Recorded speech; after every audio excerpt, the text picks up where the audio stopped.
Results जो हैं कांग्रेस के हक में आए हैं बाई इलेक्शंस के। चन्नपटना हो, संडूर हो और शिग्गांव हो, तीनों मकामात पर कांग्रेस के उम्मीदवार कामयाब रहे। कैसे देखते हैं आप इस असेंबली के इस बाई इलेक्शन में तीनों की तीनों सीट जो है हाँ कांग्रेस ने जीती है। मैं यह तीनों असेंबली हल्कों के वोटर्स को मुबारकबाद देता हूं, उनका शुक्रिया अदा करता हूं कि उन्होंने कांग्रेस को उम्मीदवारों को कामयाब बनाया है। मैं समझता हूं कि जिस तरीके से हमारी हुकूमत सिद्धरामैया साहब और डी.के. शिव कुमार साहब की हुकूमत ने ये 5 गारंटियाँ दी थी और उसको निभाया, और इस 5 गारंटियों का जो करोड़ों लोगों को जो फ़ायदा पहुंच रहा है ये उसकी जीत है। और तीनों जगह जो है मुसलमान एक होकर बिल्कुल एक आवाज़ से जो है कांग्रेस का साथ दिया है।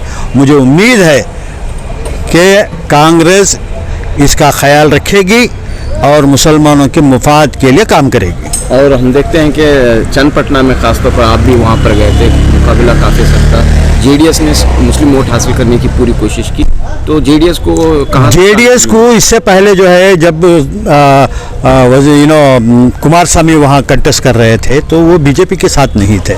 जब से कुमारस्वामी बीजेपी के साथ गए हैं, मुसलमान जो है उनको भी बीजेपी समझने लगा है और इसलिए उनको वोट नहीं दिया। शिग्गांव में मुस्लिम उम्मीदवार कामयाब हुआ है, इस पर ये बहुत बड़ी बात है। पिछली बार ही मुसलमान उम्मीदवार को वहाँ जीतना था, इस बार हमारी जीत हुई है, हमारा कैंडिडेट पठान जीता है। मैं समझता हूँ वहाँ पे मुसलमानों के साथ साथ दूसरी कौमों ने भी शिग्गांव में जो है पठान को वोट दिया है, ये बहुत बड़ी कामयाबी है। सर, निखिल कुमारस्वामी ये बोल रहे हैं कि मुसलमान को हमने कितना सपोर्ट किए तो भी वो फ़ायदा नहीं है करके बोल। आप इस बारे में कैसा देखते हो? नहीं, उन्होंने क्या सपोर्ट किया है वो पहले बताएं। वो ये कह रहे हैं कि मेरे दादा ने जो है मुसलमानों को 4% रिजर्वेशन दी थी। ये बात बिल्कुल गलत है। मुसलमानों को 4% रिजर्वेशन देने वाले वीरप्पा मोइली कांग्रेस की हुकूमत है। उन्होंने 6% दिया था, लेकिन वो मामला कोर्ट चला गया। तब तक जो है हमारी हुकूमत चली गई थी। कोर्ट का फैसला 4% हुआ था, तो उसे जीवो निकाला वो देवेगौड़ा की हुकूमत में निकाला है, उसके सिवा और कुछ नहीं किया है। शुक्रिया।